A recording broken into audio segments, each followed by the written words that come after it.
और खबर अलीगढ़ से है, जहां ऑल इंडिया मजलिस इत्तेहादुल मुस्लिम के जिला अध्यक्ष यानी खान अब्बासी ने जिलाधिकारी को ईद की नमाज के लिए आयोजन को लेकर 2 सूत्रीय ज्ञापन सौंपा। इसमें नमाजियों पर हेलीकॉप्टर से पुष्प वर्षा करने और ईद की नमाज को नुमाइश ग्राउंड में आयोजित करने की मांग की गई है। वहीं MIA ने कहा है कि उनकी यह मांग सौहार्द और सम्मान व्यवहार की भावना से प्रेरित है। वहीं प्रशासन से उचित निर्णय की उम्मीद भी जताई जा रही है। देखिए अलीगढ़ से शायद सिद्दीकी की खास खबर। आज आप यहाँ धरना प्रदर्शन कर रहे, क्या है? धरना प्रदर्शन नहीं है, हम 2 सूत्री मांगों को लेकर जिलाधिकारी को आज अपना मांग पत्र देने आए हैं। उसमें हमारी 2 मांगे हैं।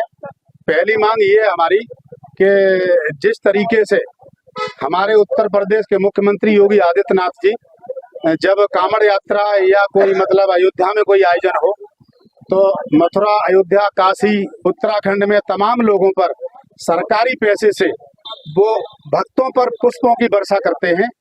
तो हमारी ऑल इंडिया मजलिस इत्तेहादुल मुस्लिमीन ने आज जिलाधिकारी से मांग की है कि हमें 1 महीने की मतलब जो है रोजे और तरावी की नमाज और 1 महीने की लंबी इबादत के बाद जब अलीगढ़ में शाहजमाल ईदगाह, अपरकोट जामा मस्जिद, जमालपुर ईदगाह, जीवनगढ़ ईदगाह तमाम जगह जो ईद की नमाज अदा की जाएंगी तो मजलिस इत्तेहादुल मुस्लिमीन हेलीकॉप्टर से उन पर पुष्प वर्षा करना चाहती है। उसकी अनुमति के लिए हमने प्रार्थना पत्र दिया है। पहले भी हमने 2-3 बार प्रार्थना पत्र दिए थे, लेकिन लोकसभा, विधानसभा और नगर निकाय चुनाव के कारण परमिशन हमें नहीं मिल पाई। लेकिन अब कोई चुनाव नहीं है तो हमने जिलाधिकारी से मांग की है कि हमें पुष्प वर्षा अपने निजी खर्चे पर करने के लिए अनुमति दी जाए। दूसरी मांग हमारी ये है कि हमारे शहर की आबादी पहले 40 वार्ड थे, फिर 60 वार्ड बने, 70 बने, अब 90 वार्ड हो गए। पॉपुलेशन बहुत बढ़ गई है। हमारे उत्तर प्रदेश के मुख्यमंत्री योगी आदित्यनाथ जी सड़कों पर नमाज पढ़ने की इजाजत नहीं देते हैं और ईद की नमाज सामूहिक रूप से पढ़ी जाती है।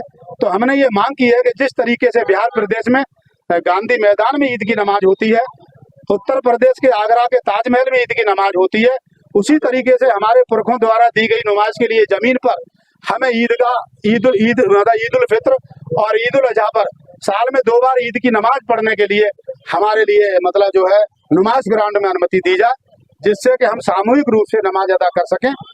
उस जो नमाज ग्राउंड है उसमें रावण का मेला लग सकता है, मेघनाथ के और कुंभकर्ण के पुतले दहन हो सकते हैं, उसमें मंगल बाजार लग सकता है, उसमें बालू बदरपुर का ठेका उठ सकता है, उसमें तमाम धार्मिक और सामाजिक आयोजन हो सकते हैं, तमाम राजनीतिक पार्टियों की रैलियां हो सकती हैं।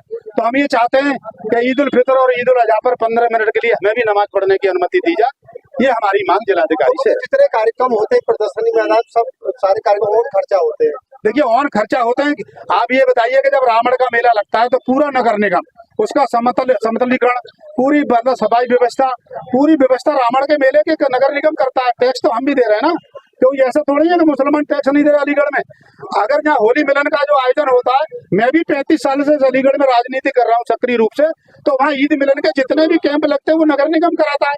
तो हम ये चाहते हैं कि जिलाधिकारी नगर निगम को निर्देश करें। जिस तरीके से हमें एतराज नहीं है, हिंदू समाज के तमाम आयोजन, तमाम जो मतलब प्रोग्राम नगर निगम कराता है, तो हमारे मुस्लिम समाज की ईद की नमाज की व्यवस्था नगर निगम और जिलाधिकारी मिलकर के करें और ईद की नमाज कराएं सामूहिक रूप से।